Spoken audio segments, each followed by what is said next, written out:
Well, good evening, ladies and gentlemen. Here we are at Seton Field for a classic little battle here with Chazy and E-Town. It just started.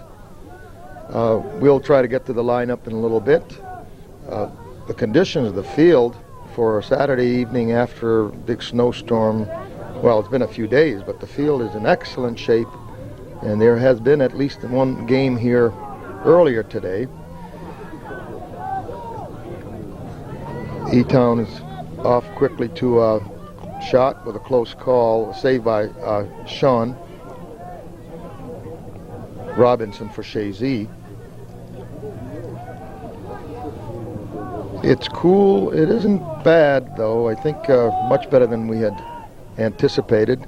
I'm George Brenler. I have been out of action for quite a while, and I was asked here by our good cameraman, Calvin, to come in and commentate. So I'll make an effort, but it's been a while. I've been more involved with Driver Ed for the last few years. I do appreciate being here, and hope to keep you with the game.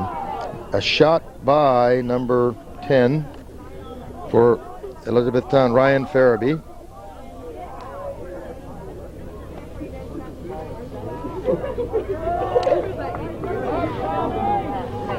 Oh, 19. Okay, it was number 19, Alvin Nolette for Elizabethtown. Let's see if Elizabethtown is holding Chazy in these early minutes into their own end. The lineup for Elizabethtown is number 8, Ken Egglefield, 9, Brian Brackwell, and 10 is Ryan Farabee, and 11 is Danny Barnard. Chazy's coming in, and it's a loose ball. It could be a shot on goal. Chris Demers, I believe, and a shot on goal. A little too soft by Sean Mulligan, Tim Mulligan, right? Sean has graduated. That shows you my time. I believe the setup was Scott Bayshard with the gloves on.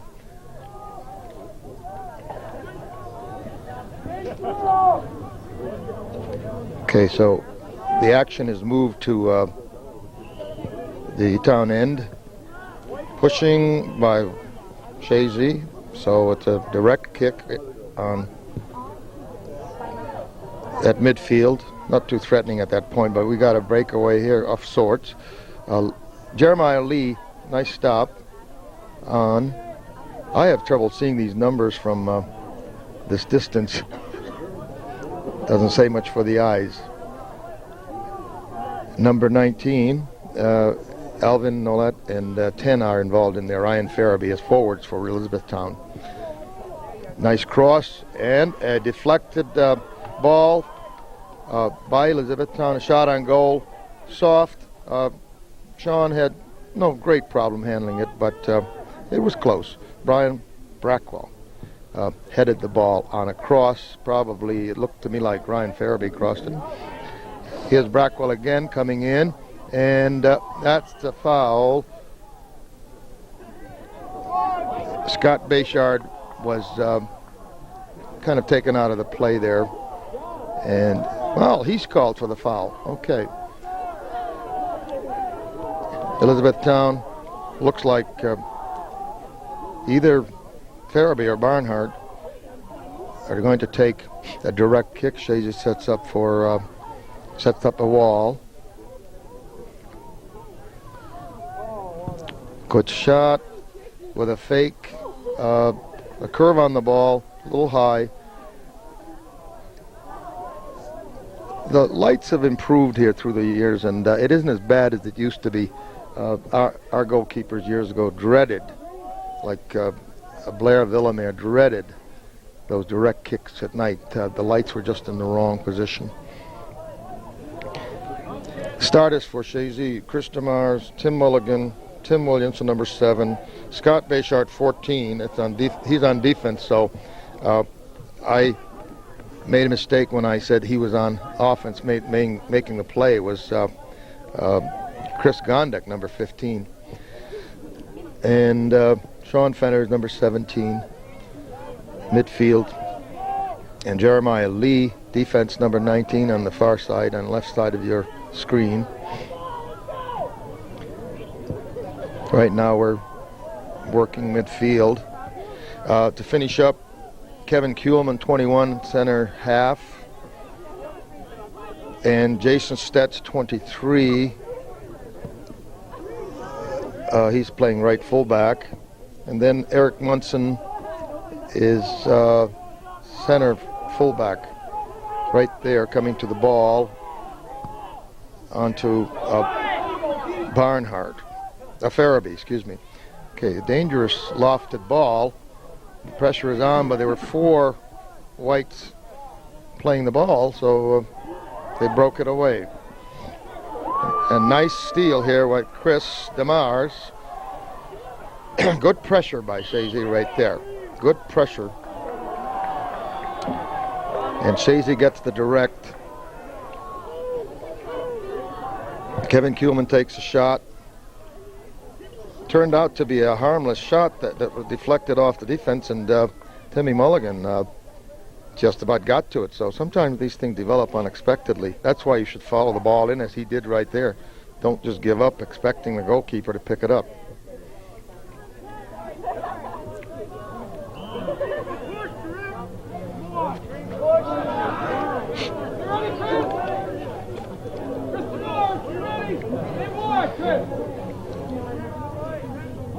This is a direct, and if the defense holds the white line offside, or at least try to make them go offside, it can be a set play. Nice lofted ball coming in, but played out by the Elizabethtown defense. And Sean Fenner hustled back. E-Town picks it up. Ryan Farabee, one of the top scorers for E-Town, got a hold of the ball, but Jason Stetz broke it up just to get it back in for E-Town. Jeremiah Lee playing the ball out. So far, both teams are playing quite even. And just from the first few minutes, I will say that the competition is strong but clean, because sometimes we used to build up some very, very great animosity between the teams. And the first couple of minutes were dangerous. This is a credit to both coaches, especially in an important game like this. Elizabethtown's putting in some substitutes. Paul Cullman and number 7, Josh Olcott. George, it seemed when you were coaching the last couple of years, every time you saw E-Town, it was a big game, and it all seemed to come at the end of the season. Well, it seemed that it had got so you almost dreaded it. We never knew who would win. It didn't matter what the record was. And I think it's the same here. These two teams have met twice now. Elizabethtown has won both previous contests, so the pressure is on them.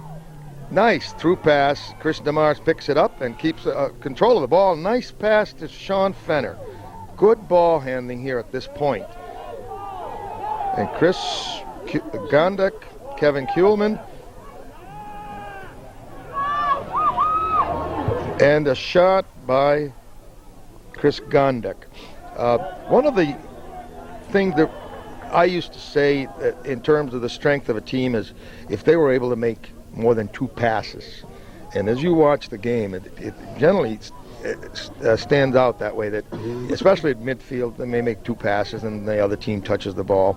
Right there, we had about 4 continuous plays. Unfortunately, it did not end up. Nice shot. Chris Gondek. Chazy's had a couple of threats here. We haven't gotten inside the area, though, to get those shots. So Elizabethtown is doing its job.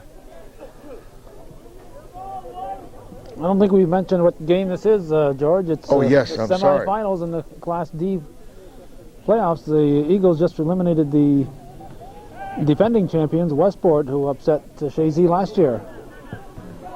Right, we're in the sectional playoffs. The game started off, and before I got a hold of the situation, we were already underway. Yeah, and the winner of this game will face Willsboro, right. Willsboro has eliminated Westport, so this should be an interesting for either team. Willsboro was not the top seed, so they've done very well. Of course, that's Mike St. Louis, former Beekmantown star, coaching there. Right, Here comes an attack by E-Town, and it was cleared. We probably had a contact with the shin there. I can't even tell who that is. He's Number 14. Number 14 for Chazy, Scott Bayshard. Some of these numbers, of course, have the line instead of the solid color. We have two different kind of uniforms out there, right, Calvin? Okay, E-Town keeping possession of the ball. Oh, that play right there was really interfered with by the muddy spot on the field. That really was not a mistake by the players. Good hustle, Jeremiah Lee. Timmy Mulligan.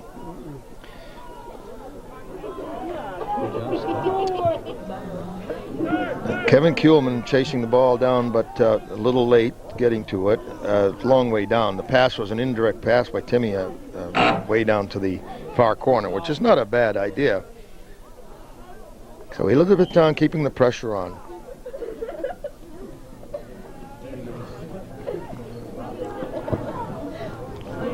There's that spot again. You see how that ball just dies right in the water, and it most unpredictable. Yet look where the ball keeps going constantly. Okay, a wide off-balance shot by Elizabethtown. In the game that just concluded, George, it was Saranac against Tupper Lake, and that wet spot there was got an assist on the only goal of the game. The ball was kicked in there, it died, and Ann Parks caught up with it and scored off of it. So that spot made an assist. And that's like an extra player for or against the team. Something we'll have to keep watching as the game goes on. We don't have that many spots, thank God. This field's in great shape. This is in great shape. I remember some playoffs, generally nice through pass and played out by Elizabethtown's defense. 22 is it 21, girls? Who is that? 21 or 22? You don't have a 22 here. Which one? Defense. Elizabethtown's defense just cleared the ball. We got a corner kick. Okay, we got a corner kick here for Chazy. This could be a scoring opportunity. And it was Lee Munson taking corner kick, played out by Elizabethtown. Jason Stetz put it back into play. And, of course, quite possible situation here. The ball was high. It hung in the air, and we ran offside.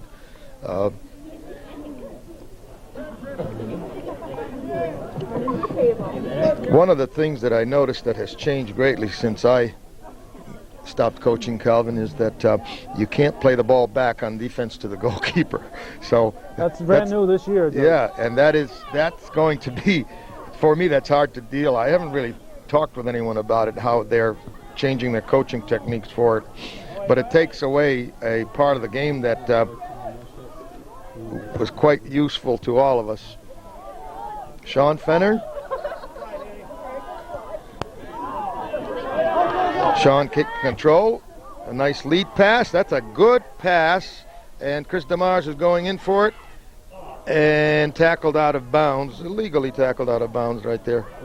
No, we got a foul. Okay.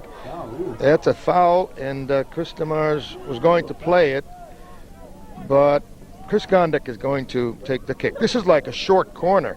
This is a play that, if set up properly and not rushed, you can score on because of the distance. You don't have to kick the ball too far. Kevin Kuhlman in the center, the captain. I assume, to go to him. It went through, and of all the people, Free Green got to it. Good hustle over there. I think that was Jeremiah Lee, yes, and we had a foul call.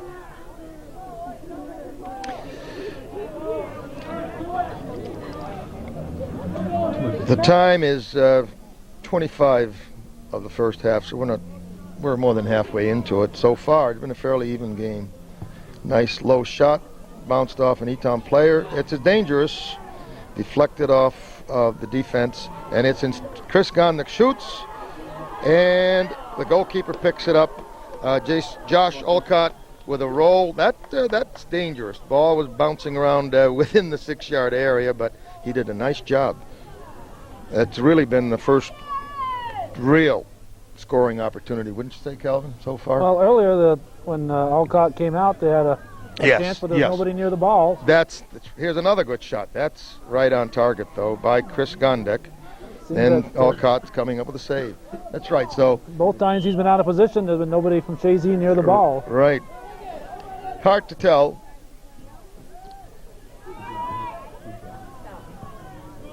Of course, the movement of the ball across in front of the goal is what makes the goalkeeper go out of position, Calvin. You know, if it's going straight at him, it's easy. It's when the ball goes back and forth. E-Town setting up,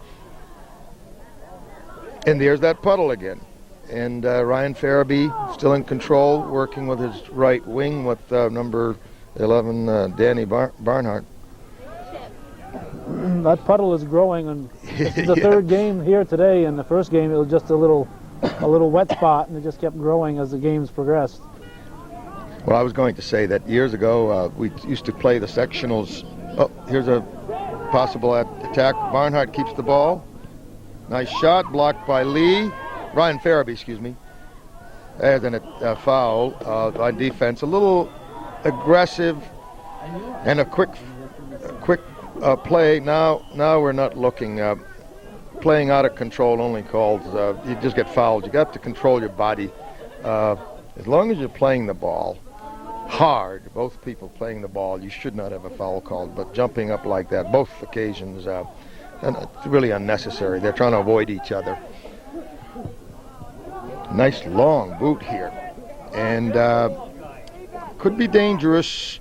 Ends up not still in. I was going to say that the way that ball played back off our defense, it would give them a corner.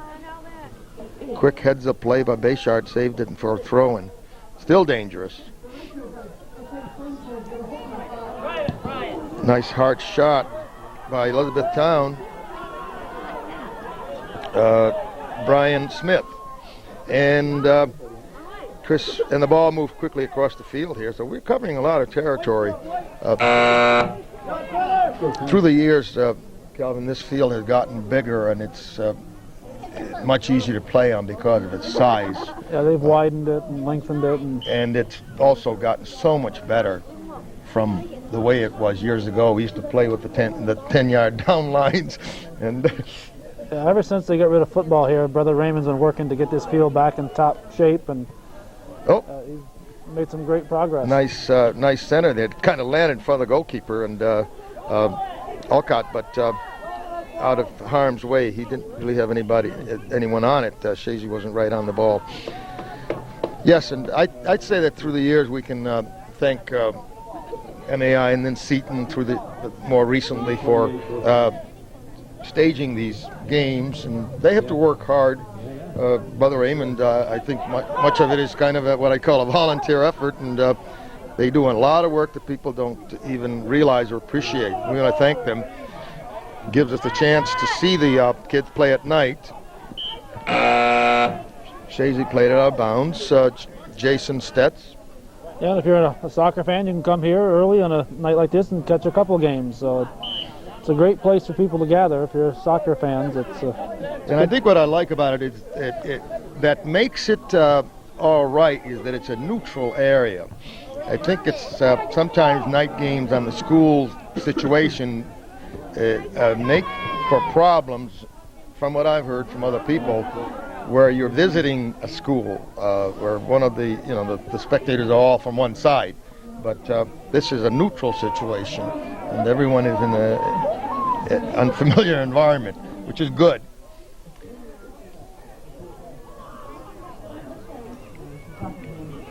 Okay, a wide kick by Elizabethtown. So far, I'd say this is a pretty even contest. With 20 minutes left. Calvin? Yep, we're halfway through the first half. Yep. Good shot right here. Again on target. Now, Well, Chazy's had about 3 good solid shots right on target. I can't remember any specific hard ones like that from Elizabethtown. Here's one right here. There's the danger. Wow. Nice save. I spoke too soon. That was by Ryan Farabee, who's a good hard shooter, either foot. That was a bad hop. Credit Sean Robinson for a good save, because that thing had a little spin on it. Came off the ground. It was like a bad hop ball to the shortstop. It just took a hop. You're right, exactly. Elizabethtown with a corner kick. Always dangerous. It's a short kick. Chazy gets possession. Chris Gondek trying to get going, but here we go with the mud again. Kuhlman gets a hold of it. Now let's see. Nice pass out to the wing. Timmy Mulligan, who's a freshman, I believe, young player playing. In fact, Chazy has a number of young players. Chazy has only 2 seniors, so I am impressed with the improvement through the year, and a credit to Coach Tragan that they have gotten here, because at the beginning of the year, that was a question without the turnover of players that we've had. And Elizabethtown is the same way. Last year they had a mediocre year, but here they are. Well, they've had an influx of players too. I think you've got a list there of the ones that came over from Keene. They had a little merger on the soccer field. Right. We'll discuss that after this corner kick, which is a possible threat. Okay, it bounced. These bounces, I don't like these, Calvin. These bounces on a wet field. Boy, I hope the players realize they just have to keep following those in, because you never know. Play on was called, and I would say maybe that call is probably correct, because why take it away from the player fouled? Okay, nice steal by Chris. No, that's Timmy. I'm sorry. Chris Gondek's out for a while. Or no, that's Chris Gondek is in there. That was Timmy Williamson. Yep. I looked at the gloved hands. Of course, I've got the authority next to me here. One of our great stars from the old days, Matthew Williamson, who's now the recent old days. Recent old days. And Matthew says he's sorry that he can't be here for the next game, but we're going to have another game, of course. Yes. Nice shot wide by Chris. Now, Chris Gondek's taken most of the shots for us between him and Kevin, I think. Well, as you probably know, he's the leading scorer in Section 7 this year. Yeah, well,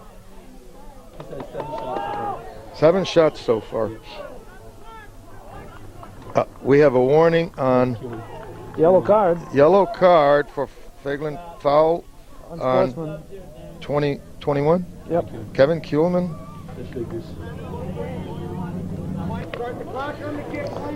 Okay, that was a yellow card on Kevin Kuhlman, and Elizabethtown has a direct kick. We were just saying that this particular year, Elizabethtown picked up 4 players from the Keene merger, 5 players before our starters. This could be deadly. Nice save by Elizabethtown. Again, a high ball hanging in the air takes time. Players can get under it. The goalkeeper came out, and he almost got burned. Right, Kelvin? Yeah. If he comes out, he's got to go up above those players, and he really didn't have a chance to. So the ball landed on the ground, which is, we used to say, do not allow the ball to land in the penalty area. Well, a high bounce like that's going to bounce right over your hands. Right. And you can't grab it. Well, it was darn close. It was heads-up defense. Corner kick by Chazy, and a nice head. Beautiful head. Good shot, and it looked like Timmy Williamson. Nice. We used to call it left head or right head. I think it was a left head.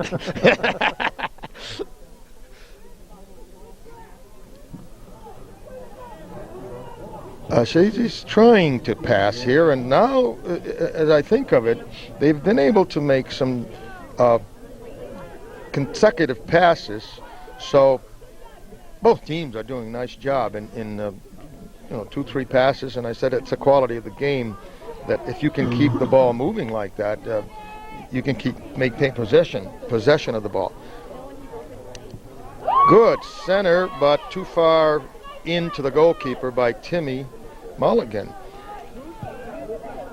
We mentioned that the Keene players are over here just to a point, I guess, where they couldn't field a team, didn't have enough players. But that school is so small. It's been amazing with the quality of teams that Keene has come up with over the years. Oh, I've marveled at that through the years, and you have to ask, what is it that Chuck Dumas is doing over there to raise the skill level of these players? We used to say, well, you got a small school and you can only have so many good athletes, but there's something else. I think it's the level of skill that can be developed with the ones you have. And I remember playing Keene in the regionals when we had the best team ever, I think, in '81. Maybe someone would disagree with me, but and they only had like 30 players in high school. At any rate, it just worked out that Elizabethtown has these players. Otherwise, their team would, I think they'd admit that maybe it would be mediocre. Well, they were 7-4. They had a good record, but they kind of lost their last game or two, and yeah, they had it really rolling along, as I recall, in the beginning, and then after they beat Chazy, they lost 2 in a row, and somehow the steam was out of them. Now, I must say, just perhaps, here's a direct kick by Chazy, but quite far out. The fact that Fred Hooper, the coach, was sick during that time, and Don Huntley, the old coach, the old pro, as I call him, was coaching. But I mean, just the idea that you're changing coaches and you have an upheaval, and the new guy is not going to be as familiar with the players. Right. It's just something that would affect the kids because styles of coaching are different. Of course, Mr. Huntley's been there as a phys ed teacher, so they know him. It's not like a new strange person would come in. Thrown by Chazy. As you said, George, E-Town has won both meetings, so they've won the battles, but Chazy has won the war so far. They got the Northern Division title and the Mountain and Valley Championship. Right. This is an interesting development. The way it came about. Chazy on an off year ends up winning the league, winning the Northern Division, and then winning the league title almost by kind of a default because E-Town wasn't able to win their game. It happened to us many years ago, and you like to win it head on. At any rate, E-Town has the pressure on them. There's a weak header. Sean handles that no problem at all. Sean Robinson has done very well for Chazy this year. He came in to fill a void because there were no goalkeepers practicing, no one in line for the job, and that's one of the toughest. With good hustle here by Ryan Farabee. Caused a corner kick. He didn't get the shot off, but he caused a corner kick.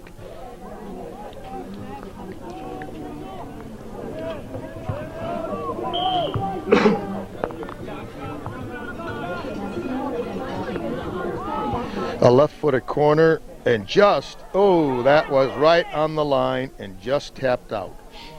That was a perfect corner kick. Perfect. Well, actually, at that level, if the goalkeeper can get up, it's too close to the goal. But the thing is, there's always the chance of a mistake or somebody nudging the keeper. That's the problem. In fact, if you notice, some teams will put a player right on the goalkeeper and say, well, they're not guarding him, but then in effect they're doing that, and then they interfere with his play. Sometimes they get away with it on a corner like that. Well, and that's got so many players to watch. Yeah, there's so many people in there you can't see it. And I'm not accusing anyone of doing it, but they do, in fact, try to do that. Sean Fenner. And E-Town gets possession, but now there's what I call just a hard pass in the direction of the player. They didn't maintain possession.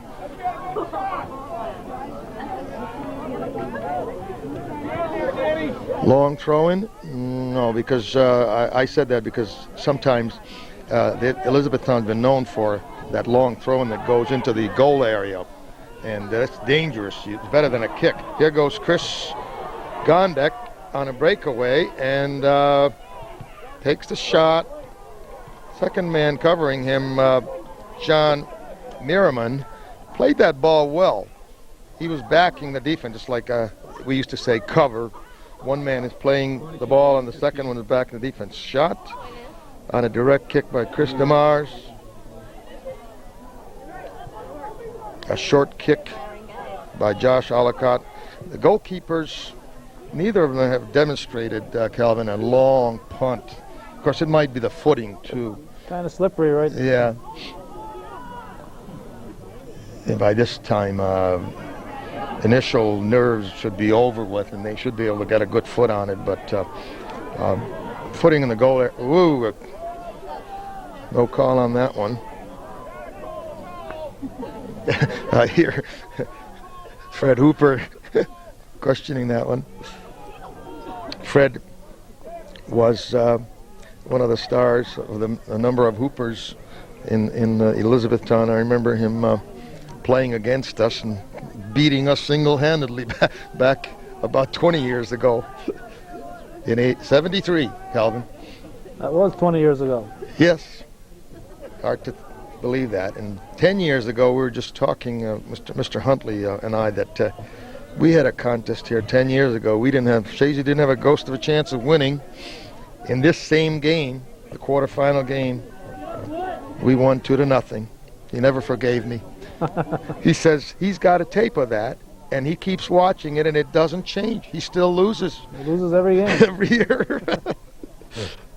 And we were supposed to win that. So if I didn't finish the thought, Calvin, what I was trying to say was that E-Town has the pressure on them because they've won twice. And to win 3 times against the same team is just hard to do. Well, that's what happened last year to Chazy, as you recall, in the sectional finals, Westport. Right, Had right, lost twice exactly. to Chazy and came up with the one that mattered the most. Ooh, low head, high kick, I'm not sure which. Well, Sherman scored, I think Sherman scored 3 goals in that game, and it was a 3-2 victory for Westport. yeah, and, well, I didn't believe that at one time, that can happen, but after playing Elizabethtown, sectional games and so on, where we played someone 3 times, we found out that it does. The pressure is on the team has the wins. Well, if they're close talent-wise, it's tough to beat a team that you're even with 3 times in a row. Right. It's tough to dominate a team that you're even with skill-wise. Well, you know, Calvin, talking about that, in comparison, I'd say, and I think Tom Tragan, Coach Tragan, and I have talked about this, and he didn't expect to be winning the division or never mind the league, but the league as a whole has not been as strong this year, and it's wide open when you can have 4 teams. The 4 teams that are involved in the playoffs definitely were pretty even. Any one of them can beat the other one. Makes it awfully interesting. It's not fun for the coaches. I didn't like it that way. I'd rather be the strong team. Oh, watch the bounce. Oh, boy. I don't know whether Ryan Farabee was planning that, but there were no other E-Town players around. Same thing. High ball, possibly bouncing. Sean Robinson picked it up. Pretty good punt right there. Chris Gondek plays it overhead. It didn't continue on. Nick Bayshard, substitute on the line, couldn't quite get to it.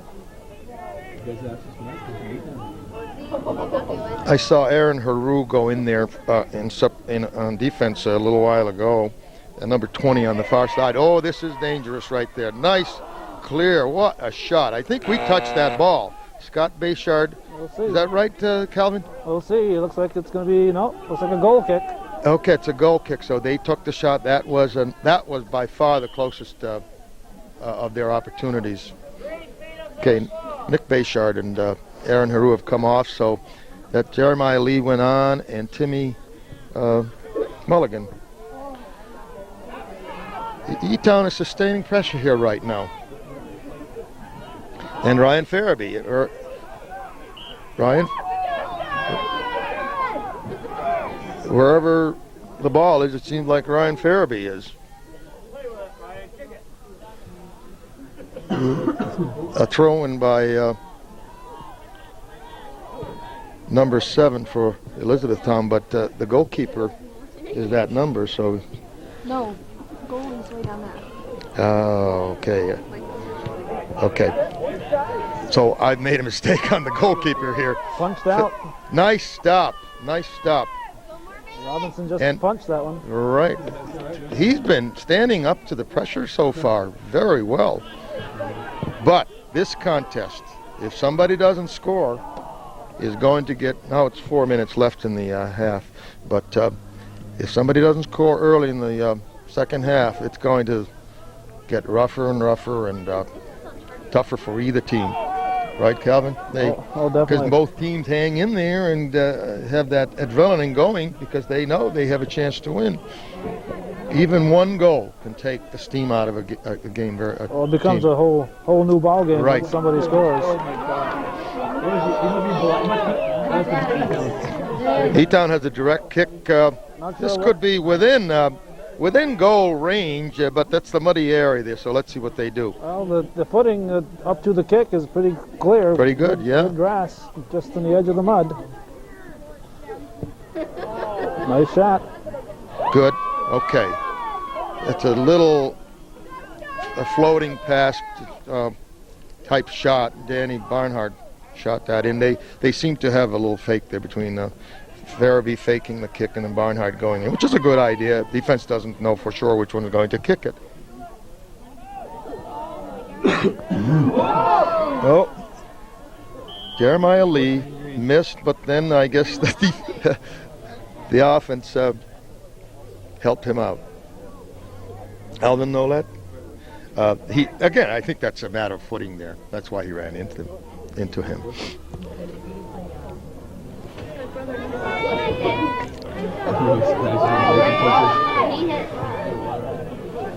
Kevin, it looks like, no, Chris Gondek to Kevin Kuhlman. A centering pass to Timmy. And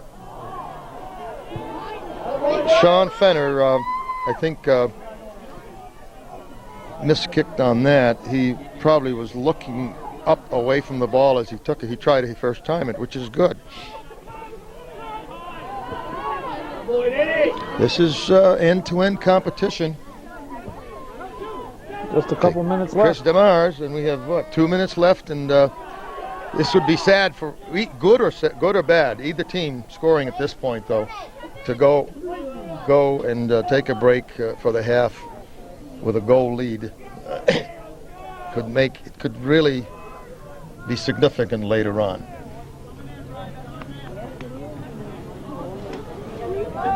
A throw-in for Chazy.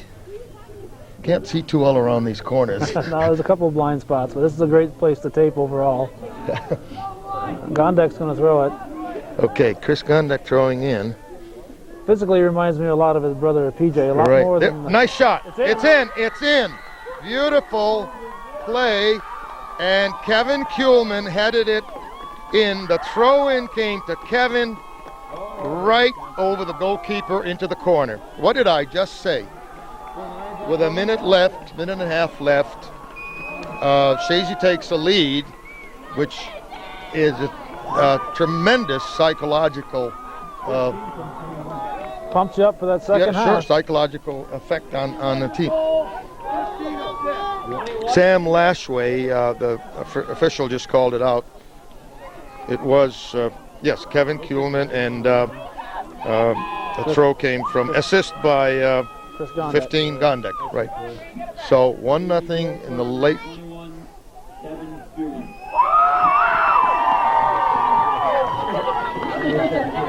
Gondek to Kuhlman sounds like a play that would have happened when you were coaching, George.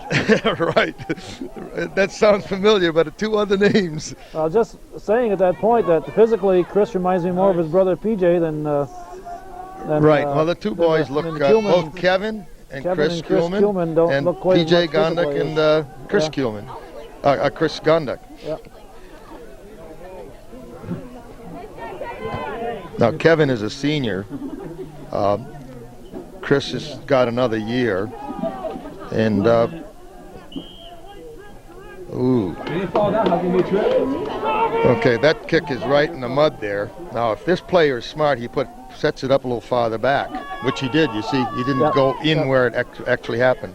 Yeah, gets out of the nice mud. Long kick, could be dangerous. Oh yes, you see that? Except. One of the things that I used to dislike immensely, and I don't want to point the finger at E-Town, but that right there, they used to run at the goalkeeper. Yellow card, Sam Lasley. Yeah, Sam is giving. Sam's as good as anyone at keeping control out there. Number 11, I believe, is the one, or was it on 10? Or 10, I think. On 10? Or 18 here, I guess it is. It's hard to figure out what that number is. But I think 18 is Justin Hooper. Looks a little bit like Fred, doesn't he? Yep. That's a nephew, or I think Fred's oldest brother, Rick, whom I had the pleasure of playing against years ago. They're coaching a team. Coaching against. You didn't play against. No. I'm a couple of generations earlier. Okay, what I was just saying though, that the thing that I used to hate was for players to run at my goalkeeper with no other intention than to hit him. And that I don't think that was dirty there, but that definitely looked the same way to me. And Sam Lajway, as I said, as good as ref as anybody is keeping control. And so it's so important. Call those. Now, a lot of times the parents, as I listen to the crowd, meaning well, okay, there's a solution to it. Yeah, you can Calvin. kick it out. You can't grab it with your hands, you can kick it back. But, now if I were, time is running out here. We'll continue our conversation in the second half. That's enough to make anybody tune in, right? Right. So 1-0 Chazy with about 2 minutes left in the game, the half. And the goal was with Gondek throwing it to Chris Kuhlman with a nice deflected header over the goalkeeper in the far right-hand corner of the goal. Yeah, it's halftime.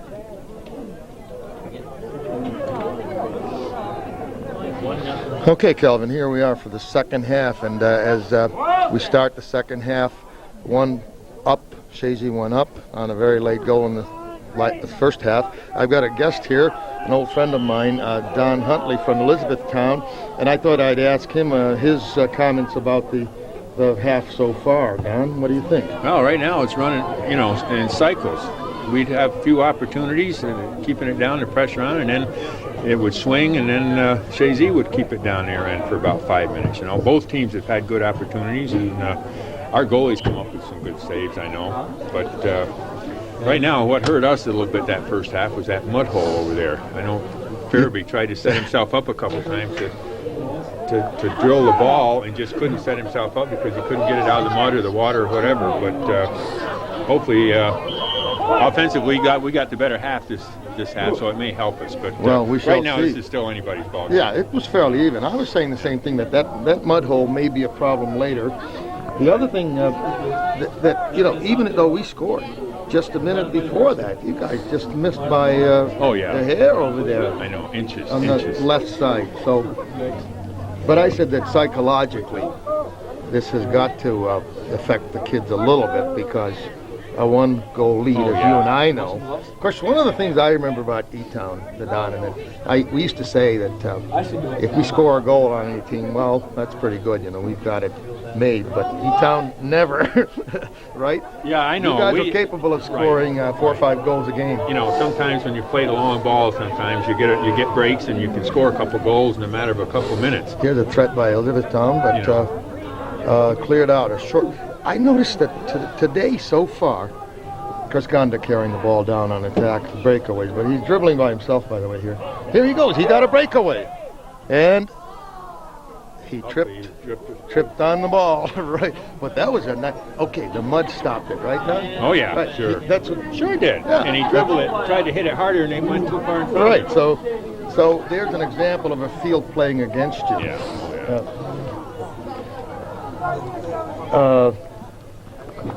I was going to ask you, Don. I've been out for a while, and Calvin asked me to come in, and I said, "Geez, I don't feel confident anymore in terms of the rules and so on to discuss the game." But one of the changes that has occurred is that we can't play back to the goalkeeper so he can pick it up. Now, you coached a couple of games this season. What is the solution? What's the idea? The coaches are using to solve this problem. Well, basically making sure that, and what you're seeing a lot of is fullbacks just kicking the ball out of bounds off to the side instead of taking a chance of trying to turn it, and because they don't have that outlet, they don't have that place to play back anymore. Luckily, we used it in the first half here. Right. And the goalie realized he couldn't use his hands and came out and kicked it, which was good, Well, but, I thought that was planned. I thought my first reaction was, okay, play it to either side of the goal. And the goalkeeper runs out and just kicks the ball. It still takes the pressure off the defense. Nice long shot here. A direct kick. But it took a while for the guys to get used to it. And were there indirect calls on that this year? Yeah, we had one over at Lake Placid. We scored a goal inside the goal area, matter of fact, because the fullback from Lake Placid, he was running back, and the goalie was coming out, and our kid was coming, and he didn't know. He tried to wait, and finally he just said, "I can't wait any longer," and he tapped it. And he only tapped it 3 feet, but it was enough that the goalie touched it, and we got an indirect kick, and we scored on it. But well, it's too bad that that is a way to learn a rule, but that's the way you learn a rule very quickly. E-Town is threatening here. Who's this? Number 11. This Danny Barnhart. Danny Barnhart. Okay. The big, tall fellow. Yeah. One of your big basketball players. Yeah. Nice placement. It could be dangerous. Now, Sean Robinson must have tapped. I didn't see that actually. Did he hit that over the? No. John, I was going to say that seeing you like this, at this particular game, just bring back the old memories of the many contests we had through the years. And 10 years ago, for instance, when we played here, I was saying that we didn't have a ghost of a chance to win, and it turned out that we ended up on the winning side. The first tape I have of any game is that one. Oh, that was a classic, all right. I'll tell you, that was a game that, just like you say, one of the E-Town Chazy games that over the years have been some great ball games, and there's very few people who played soccer at Chazy or E-Town in those years that weren't involved in at least one or two of those games over the years, and but just happened that when you pulled it out, and it was 2-1 as I remember, something like that maybe. 2-1. Right. Yeah, and, it was. Yeah. And well, anyway, it's just nice to see you and be able to talk with you and see these. And one of the things that I liked, and I just commented earlier about the way this game is going this so far, being this important a game. There may be some fouls, but they're not dirty, flagrant, rough type play. These guys are playing heads up, clean ball, and you and I both used to feel that is where the game was. Darn right. There's been a couple of yellow cards in this game, but still they were close. Yeah, they're still not. I don't consider that the flagrant, where you're just trying to take a man out. Right. I think the relationship over the years has always been good anyway. Healthy competition, a good, healthy rivalry. Played hard, but I think both schools, at least years ago, they used to really respect each other and wanted to beat each other, but it wasn't a bitter that some of the rivalries. Let's see what happens here. There it is again. There it is again. See, that water. So it hurt us the first half. Now it hurt you guys right there a little bit, Well, one of the things I do remember between us that made it so different. You used to say the game with Chazy was the icing on the cake. Remember, you were in another league and I was in this league, and when we met, it was icing on the cake. You met because you'd won your league or you were second in your league. We used to have the AD playoffs. And then we got into the same league, so we'd play each other once, not twice, and alternate fields. So it still wasn't that we played twice to get too familiar. Now I think we're playing twice, right? This is the first year. This is the first year. She's The old varsity schools in our league now. okay, Alvin Nolet. Nice lead. This is the breakaway. A chance for Elizabethtown. Nice shot. Farabee. Ryan Farabee just with he had to kind of reach back. Reminds me of the old Pele shot. I don't know if you watched those Pele movies, but he could reach back. Calvin, you know what I mean here? The way he kind of got ahead of the ball and he reached back for it. That ball spun to the right and out. Well, Don, I appreciate you coming up for a few visit with us here, and hope that these competitions, these healthy contests with E-Town keep going. Okay. Glad you came. Thanks very much for stopping by. He's warm up here, folks.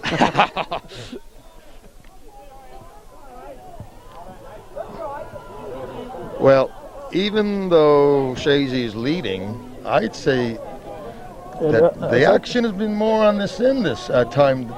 Wouldn't you, Calvin? Since I've been talking, it hasn't deflated E-Town at all. Right, They're still it very hasn't much really. in this, and doesn't look like they've changed their game plan. Sometimes the team will be trailing and they'll change their plan a little bit. I think they're still playing the same way they did at the start of the game. Well, it was working for them, actually. Right. The psychological lift is the fact that you do have a goal, you have a cushion, but a 1-0 lead does not make the other team lie down. Now, you get another goal at this time. A 2-0 lead may make a considerable difference. It kind of deflates the team. By the way, looking down here, another lead for Chazy. They're having trouble with that. Nice pass right to Timmy. Oh, he's offside.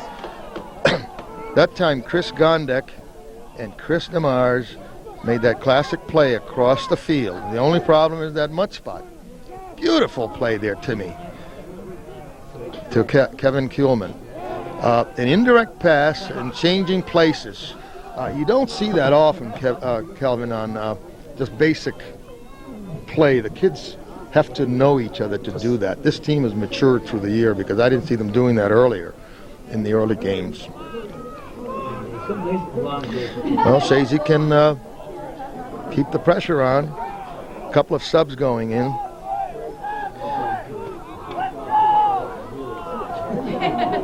The official on this side, in our view now, is Terry Littimore from the Mountain Valley area. He's been around for a long time.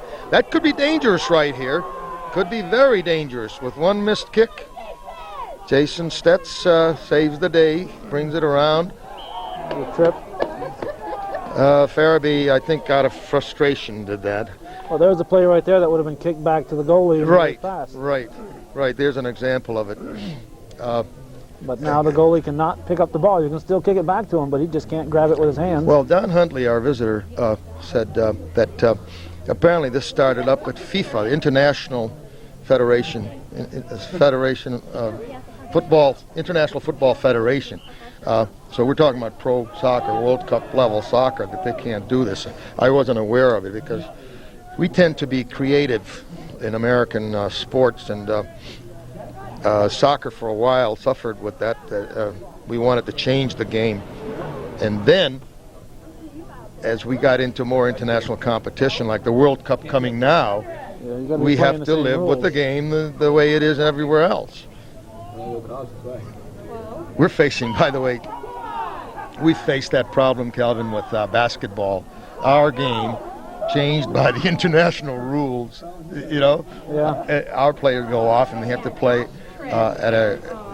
with a foul lane that's kind of like a pyramid, right? Yeah. So sometimes international law or rules don't help you. Yeah, but you know, basketball is an American sport, and we're still going to play it our way when we play in our own. Yeah. But soccer or football, as it's known everywhere else, is not really an American sport, and that's one of the reasons I'm saying I guess we should stay with the rules if possible that the world plays by. Yeah. And we see soccer in our area, although it's grown a great deal. a great recreational sport. It opens up competition for a lot of students that otherwise might not play sports, but the rest of the world doesn't feel that way. I think it is the sport of the rest of the world. Calvin, I noticed, look down the E-Town bench and look down the Chazy bench if there's a break. Okay. And you'll see how these players are holding their seats. A nice shot, long distance, but again, with the light and a skip, something like that could still go in. I just like to see that. Kids have their heads up and are alert, watching the game. Right. And that takes a lot of discipline. And you can give the coaches credit.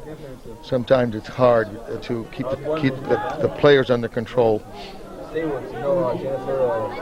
Now, I've noticed, I haven't really seen the number of subs going in for E-Town, but Mr. Tragan here has been using basically 2 or 3. Tim Williamson. Oh, you're looking at Aaron. E-Town bench, and what do we see? About 4, maybe 4 or 5 subs? Yes. And that's what they've got from Keene is 5 players, so they'd really be in bad shape if they didn't have the Keene players. That is the other amazing thing that, bad clear by.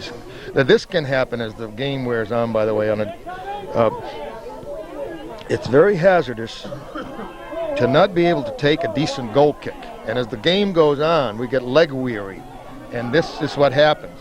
There it is. Nice shot. See, that is because of initially it started with a poor goal kick. Yeah, the ball was never really cleared out. That's why. What I was going to say earlier, Calvin, is that in talking with Don Huntley, he says, you know, we have enough kids in our school to beat this team, soccer players, to beat the ones that are on the field. But what is it? It's interest or lacking or whatever. He said he didn't know for sure. They're working. Whatever has happened. I used to be able to say that back in. Nice chip pass. Good clear by Scott Bayshard. And he first timed that ball out of the penalty area without letting it land. I used to say, back in the late 70s, Calvin, when we were still in the CVAC, I had guys come back on the BOCES bus that could beat my starting varsity team. That's how many players we had. And they'd make fun of it. But things have changed. I think in Chazy, basically, the kids that are, missed kick, that could have helped Chazy. Nice hard shot by Lee Munson. Perfect. Too bad it wasn't a little lower. Eric, I'm sorry, Lee is his brother. I'm again behind a couple of years. It's Eric Munson playing the stopper fullback. Well, good thing Bomber's here to keep us in line. Right. Oh, I was saying, good shot by Chris Gondik.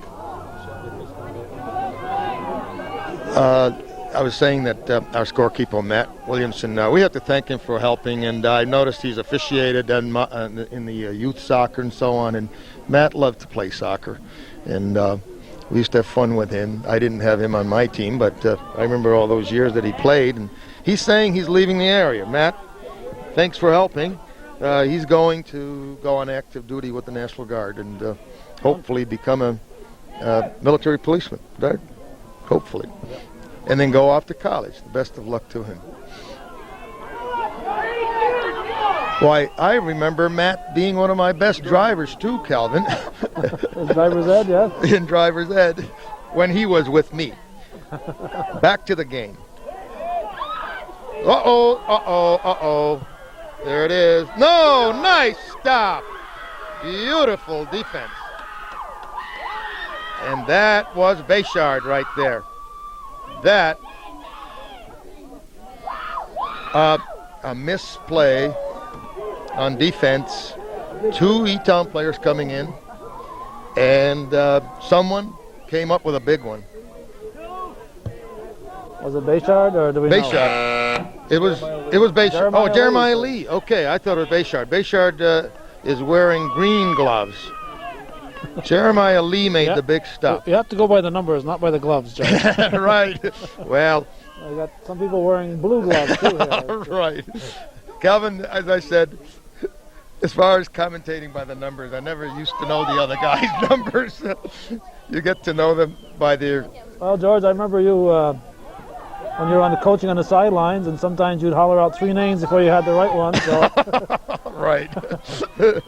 things stay the same, right? One of the kids that kiddingly has never forgiven me is one of the West boys, Adam West.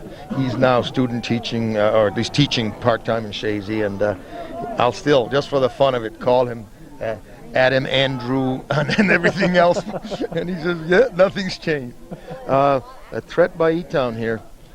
A repetition, almost a repeat. Oh, Okay, another play though. I would say that ball was in the possession of the goalkeeper when the man ran contact into was him. You made, see what I yes. mean? If he's going to go head it, well then get up in the air. Of course, I think Sean was lucky that he got a hold of it. He's got to go up and pick the ball out of the air above their heads. Another to corner out of bounds for E-Town. Just about halfway through the second half. Am I right? Fairly even? oh, definitely, I think so. Yes. This could be a 1-0 game the other way very easily. Yeah. Well, that's why we can't just relax and say that the Chazy players have this in the bag. Of course, the winning team here is going to worry about a letdown. If they start looking like they've got the championship and All forgetting sewed about up. Willsboro, they're going to be in trouble. Oh, yes. Willsboro's there because they beat everybody to get there. That's right. Chris Kuhlman, Chris Gondek over there trying to carry the ball. Had too many men around him to continue. We lost the ball. I noticed that he's moving around in his position. Good. Shot. There it is. There it is. 2-0. Kuhlman did it. There was a letdown on defense there where you have two whites. Unmarked in front of the goal, you got a problem. That close. That's within 18 yards, right? That was right about by the penalty spot. Let's hope our guys don't start letting down now. I mean, psychologically, yes, they got it. But the way E-Town's been playing,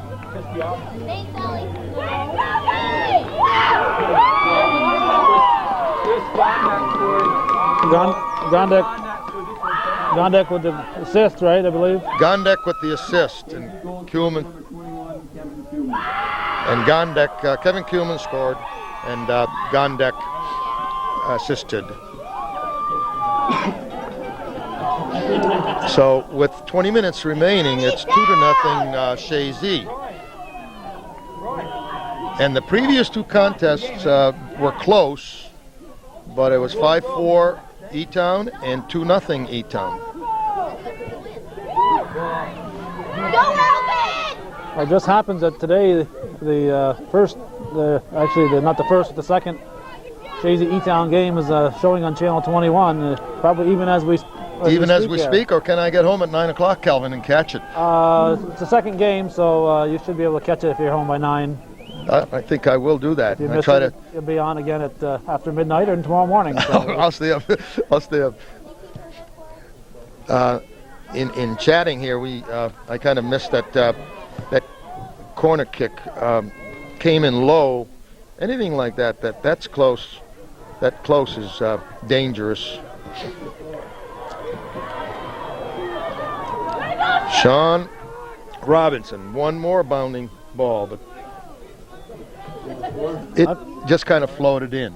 Yeah. So if it had more power on it, you're more likely to have a problem with it.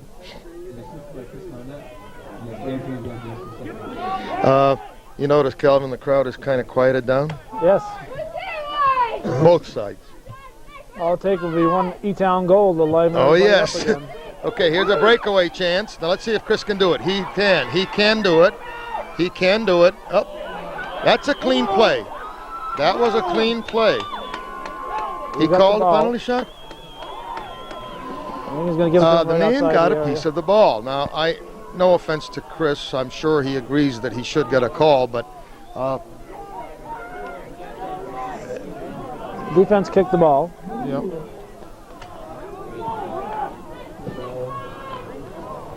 Kelvin, I got him on their court. There we go. I got tangled up. Okay. Just on the edge of the penalty area. Good hard shot on a direct kick. Now, I just want to be fair that nobody likes to be taken down. The call was given to him, but actually the man did get a piece of the ball outside the penalty area. Dangerous play called. Well, I hope it doesn't deteriorate at this point because we have, Calvin, we've been saying how good the game has been, and the sportsmanship has been exemplary, even though we've had yellow cards.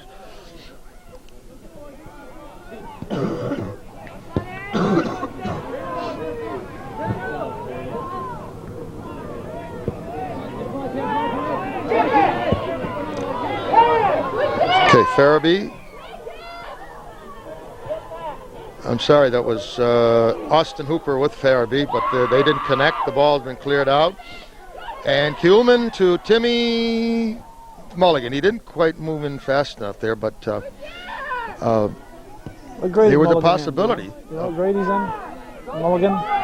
Timmy Mulligan I'd say he's a 9th grader, as I recall, because last year he played on the varsity as an 8th grader. Right, yeah.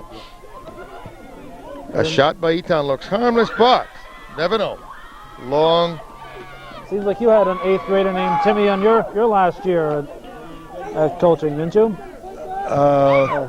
Tim Martin? Oh, Timmy Martin, yes, I did. Right, and I used to bring the 8th graders up like Robbie McAuliffe. He played in 8th grade.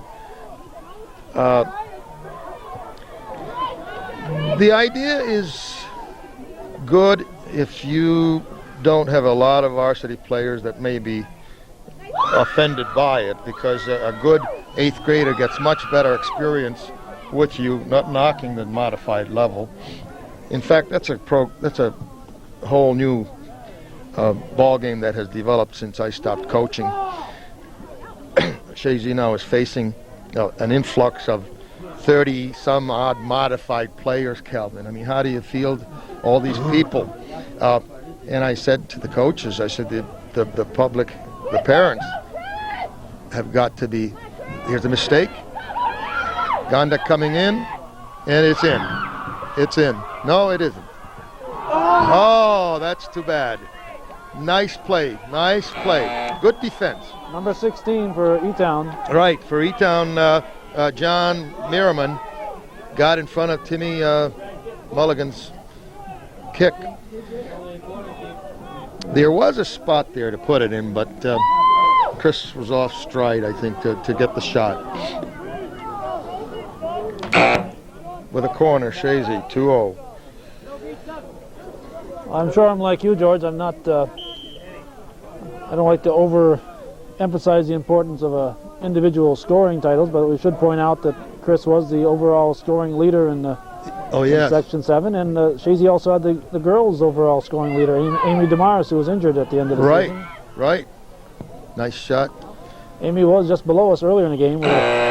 Yes, it was an unfortunate thing. I think that because Amy was hurt, the girls admit, they had a great game of the Lake Placid. They probably would have been able to beat Lake Placid if Amy had been there. When you go to a scoreless tie, you can't take the top scorer out. Yeah, scoreless tie and only 11 players. You have to really admire the job Sharon Relation did with just 11 players out there. And there's Amy. Amy is underneath here. They're stopping the clock. I don't know why. Yeah, I'm just trying to figure out what happened here. Changing goalies, I guess.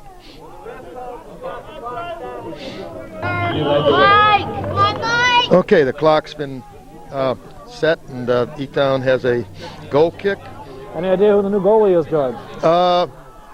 Who's the new goalie, girls? Josh Alcott. Oh, Jeff Alcott. So he's the one that I had initially appointed goalkeeper, and the Mike Pishorsha was the goalkeeper, and he's come out. What's he playing now out here? So we know what, 17? No, Pishorsha. Well, I can understand. Like fullback. I can understand, George, why you would have said Alcott instead of the other name. Right, we've had some other Alcotts around years ago. So it's a lot easier to say. So why not? Right. why Oh, not I say understand. who's the Right. goalie, yeah. Well, I said it, Mike Pishorsha. After you look at it a little bit, he's in the front line. That's it. That's what I would say, that the scorekeepers they were talking to. Pishorsha's, what number is he? 17. Yeah, okay. That is his legal number. That's something years ago. We used to change shirts with someone on the line, and you're the same guy, two different guys with the same number. So that was straightened out in the rule book that no one could wear, no two people could wear the same number. What was the advantage of doing that? Just to throw Well, to clarify who the person was and the statistics too. You know, you give it to but them. I mean, why would you use the same number in the past? Well, I guess we only had 11 shirts. That can be a factor. Right. So, 17 on the line is Pishorsha, and he's apparently Fred Hooper, the Lions coach, thinks that maybe at this point there's nothing to lose. Not like pulling the goalie. It's almost the same idea, though. Yeah, needs the extra offense. And Yeah, actually, from my coaching days, I recall that I had to learn this lesson the hard way, that the goalkeeper really is almost your best athlete. Sometimes you sacrifice a strong lineman or defender to make him a goalkeeper if he wants the job. That's the key, though. He's got to want to play goal, because a keeper that we force to play is not worth much. And I think that's the credit to Sean Robinson, that he offered and took on the job, and not having had any background. And I think he'd admit maybe that he himself might not be the strongest player on the field. A missed kick here by Eton, and it's, oh boy, a harmless enough looking play, right? Yep. But a missed kick, almost careened, I don't even know the word, Calvin. Caroned into the goal. I don't think he got his hand on it there. Josh Alcott had a chance to play that ball just the last second.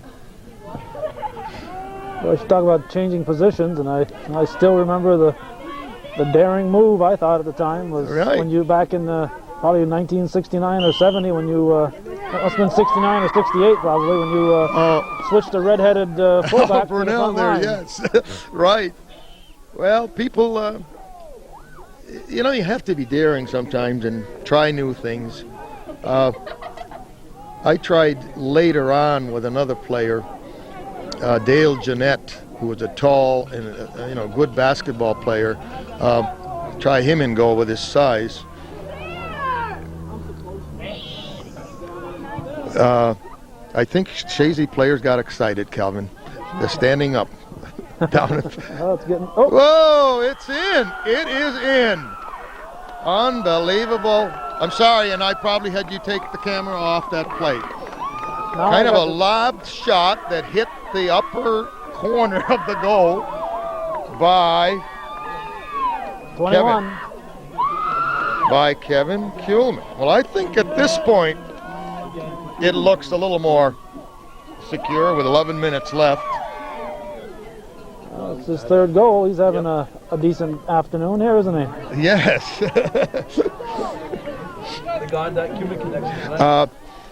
The other thing that I haven't really noticed this game, Calvin, now you've been watching more games than I have the past couple of years. Eton hasn't really been marking tightly on either of these players. Have you noticed that? I haven't seen a real tight man-to-man marking on Chris or Kevin. I hadn't really been looking for it one way or the other. So. Well, I meant to bring that up. That one of the things that people tend to do and have been doing is sacrifice your defense somewhat by putting a man. You're not really sacrificing. You mark the men that score, and in this case, the two scorers, obviously, Chris Gondik and Kevin Kuhlman. But I haven't seen a man chasing them around real tight. Yeah, I know in the opening season there when Chazy played Northeastern, they kept a man on Gondik at all times, and it paid off with a Cougar win. Well, sometimes it's a very frustrating thing, and it's frustrating for the player. Farabee building up steam, and a nice shot. Sean took a dive. I don't think he touched the ball. There was a man on the far side near the ball. Didn't get quite on it. I can't see the number over there playing left wing. Just a step more and he might have intercepted that ball.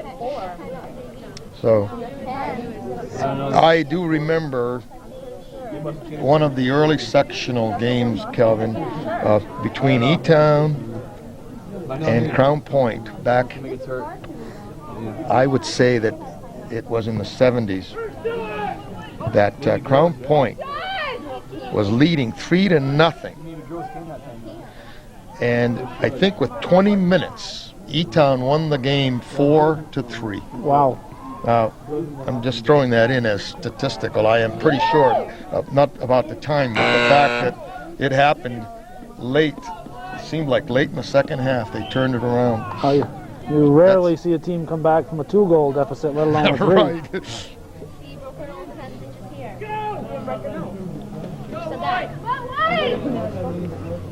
Now, next year, just thinking of the future, E-Town will probably not have these other players, these 5 Keene Valley players.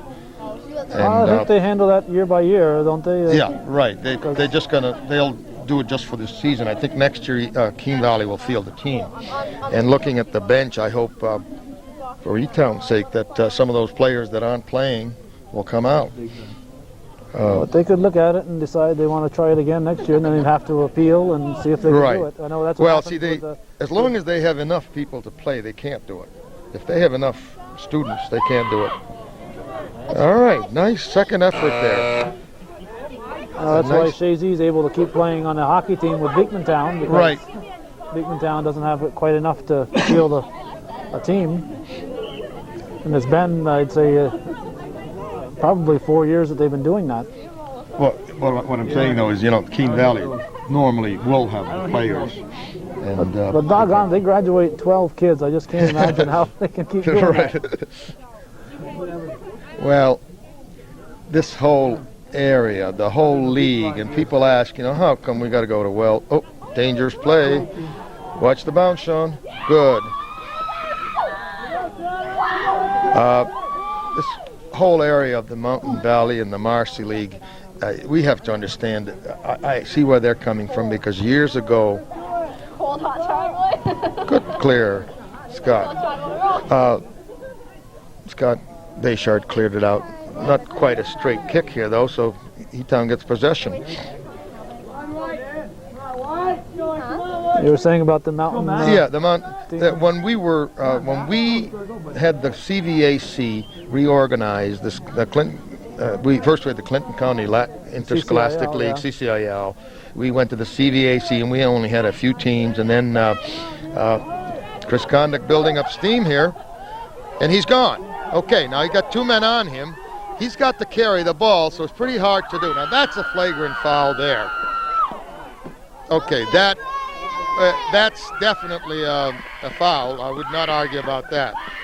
A good foul, maybe I jumped to conclusion saying flagrant, but it's a good foul. An obvious foul. Yes. You, without hurting the man, you try to stop the offense before they get into the penalty area. Just to finish my thought, I'm saying that we ended up sitting here, Dannemora and Chazy, sitting here without a league, because the other teams centralized to Northeastern and NAC, remember? Yeah. Turned out to be a penalty shot. Well, it's in the penalty area. Yeah, okay, I didn't realize it was that far in there. It's easy to call with a 3-0 lead, Calvin. Yes, you don't want the... Nice shot, Chris. If this had been a 1-0 game or 0-0 game, I'm not so sure that would have been called a penalty shot. I'm saying it as I see it. Would have been brought out of the box, I think. Right. You don't want to decide. And I don't want to the take ball that game. away from Chris. That was a beautiful shot. And of course, if you're taken down, I'm sure you feel you deserve to get the shot.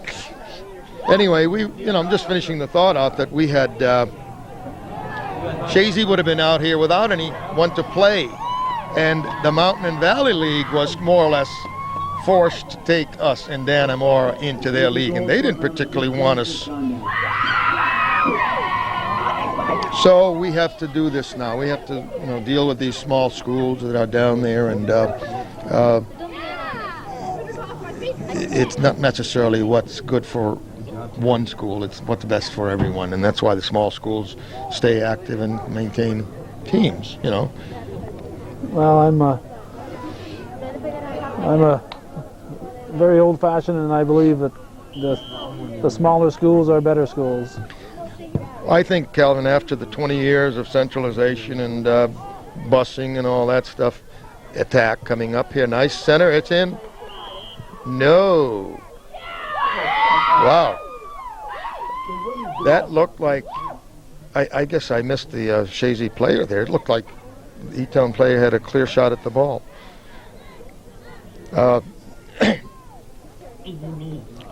The small schools develop the individual much more.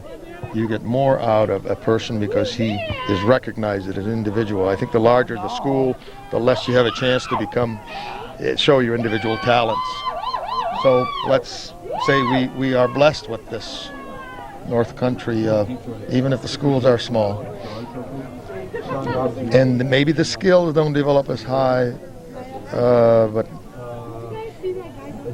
we have a lot of kids playing. I noticed there's quite a few. There are quite a few substitutes out there now for Chazy. Chris Addison out there in defense. Steve Brown on defense, 26. And Danny Barnard, the tall player here, one of our basketball players, number 10. So Coach Dragan has given these guys a chance to play. I see Chad Stevens over there on the far side, giving the second string a chance to get into. I know, Kelvin, sometimes my second string never had a chance to play in any playoff game. They were always too close. Well, it does a couple of things. It gives them some opportunity to play, and it gets your starters on the bench where they can't get hurt. Right. Once the game is in the bag, it's a good idea. And, of course, they would like to get another goal, but that ball, I think Sean got kicked in the hand there the way he's holding it. That ball kind of snuck through. He fingered that ball like catching a basketball, which could be dangerous. But with a 4-0 lead, I don't think we'd be as excited.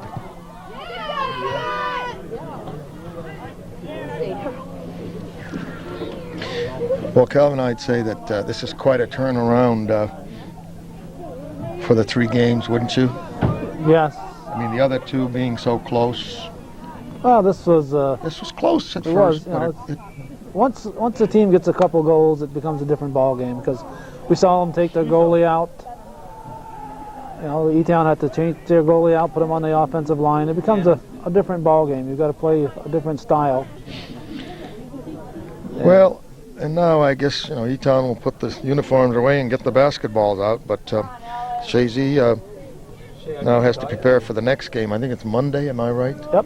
It's going to be Willsboro, and I'll be here, and I'm certainly going to, right on the air, invite you back. Oh, great. Well, I'm not sure people want to hear this old voice all through the game. Maybe they'd like to watch the game. But I might show up, Calvin. it would be a nice memory for me, and of course, you parents that didn't have children playing for me, maybe you don't, might not understand all these old memories. So forgive me, please. Been a while ago, right around, I think, 10 years ago, we were saying that we beat E-Town here, and we were the underdog, just like Willsboro is this year. We were the last seed, and we beat the top team in the quarterfinal here, E-Town, and Willsboro beat, I think, Westport. So guess who ended up playing in the finals? Willsboro and Chazy. The shoe is just the other way this time, Calvin. Willsboro came in as the underdog, and we ended up winning that game 4-2 10 years ago. So I hope that doesn't reverse itself. And Mike St. Louis was coaching, and a great guy, gentleman. In fact, all these fellows, I'm proud to have been associated with them. Great example, Tom. I will take credit for one thing. I was in there at the boardroom pushing for Tom to be hired, and I'm glad, because he's done a wonderful job. I mean, what else can you ask for in terms of five seasons, right? Undefeated seasons. And a great personality. You couldn't get a more personable person. Right. I've dealt with a number of coaches through the years. I can't say all of them have been what we call gentlemen.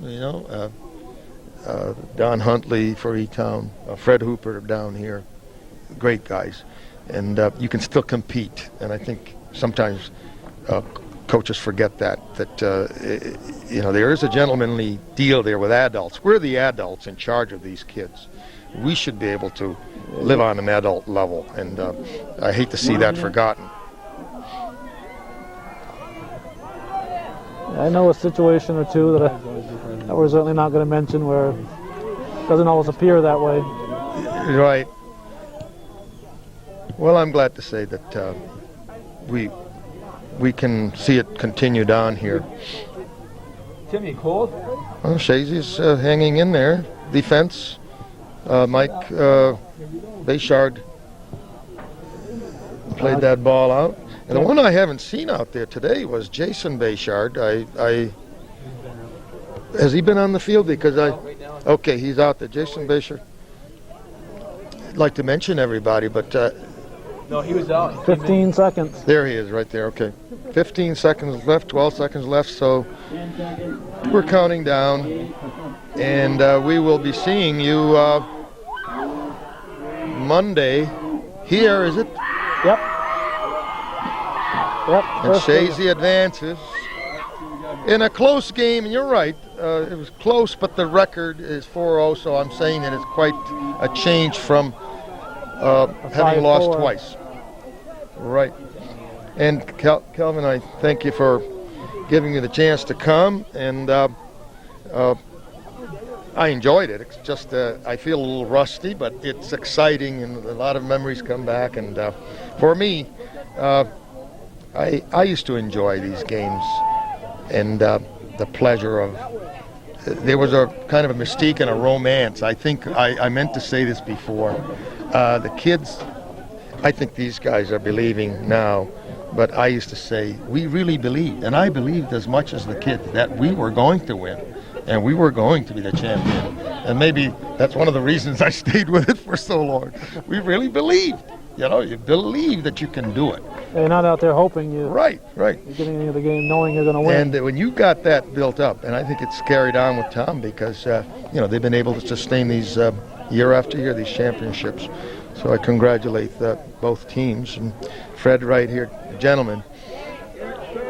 And thank you, Calvin. Well, thank you, George. We've been listening to the golden voice of the lovely and talented George Brendler, taking us through this ball game. A 4-0 win for Chazy. They'll go on to face the Willsboro Warriors in the Class D finals, and that's the way it was on this 6th day of November 1993 at Seton Catholic Central School.